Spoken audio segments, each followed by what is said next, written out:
pertemuan kali ini kita akan membahas mengenai perkembangan Kerajaan Samudra Pasai.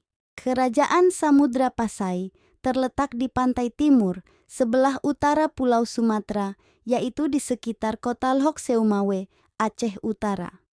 Letaknya yang strategis, yaitu berada di Selat Malaka sebagai jalur perdagangan internasional, sehingga menjadi tempat transit serta pasar rempah-rempah di kawasan Asia Tenggara. Sumber sejarah, Samudra Pasai diperkirakan berdiri pada tahun 1267 Masehi.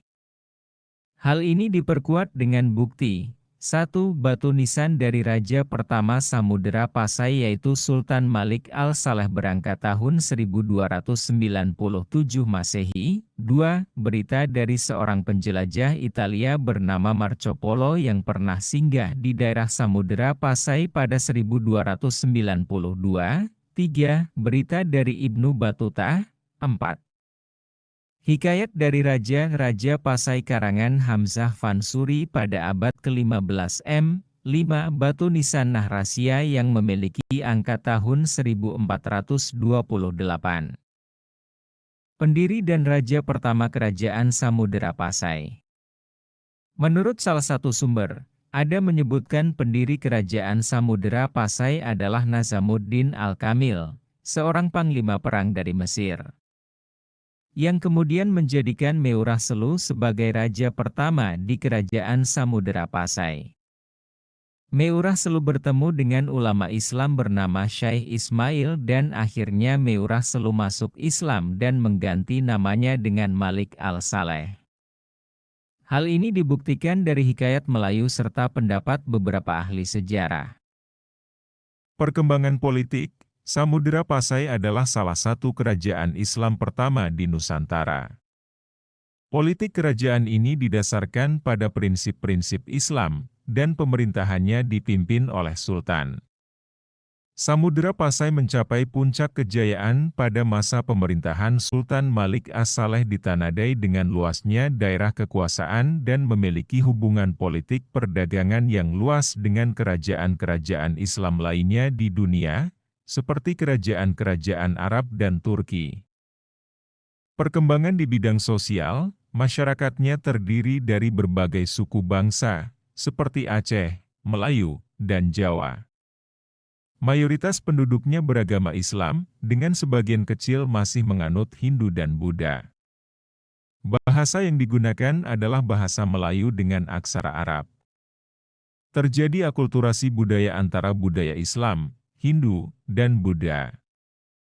Perkembangan di bidang ekonomi, Kerajaan Samudra Pasai menjadi bandar perdagangan yang strategis di Selat Malaka, mengekspor komoditas seperti lada, emas, kapur barus, dan gaharu, mengimpor kain, keramik, dan rempah-rempah dari India, Tiongkok, dan Timur Tengah, menerapkan sistem mata uang dinar dan dirham.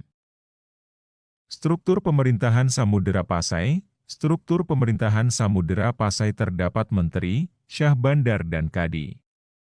Anak raja bernama Sultan baik laki-laki maupun perempuan mendapat gelar tun, begitu juga pejabat tinggi kerajaan.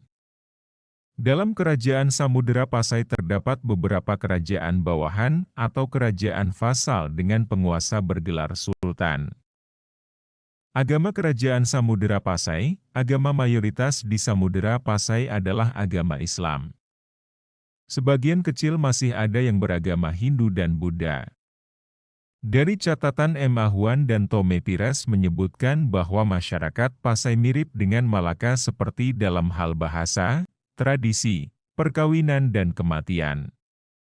Kesamaan inilah yang kemungkinan memudahkan berkembangnya Islam dan diperkuat oleh pernikahan antara putri Pasai dengan Raja Malaka seperti yang diceritakan dalam Sulalatus Salatin.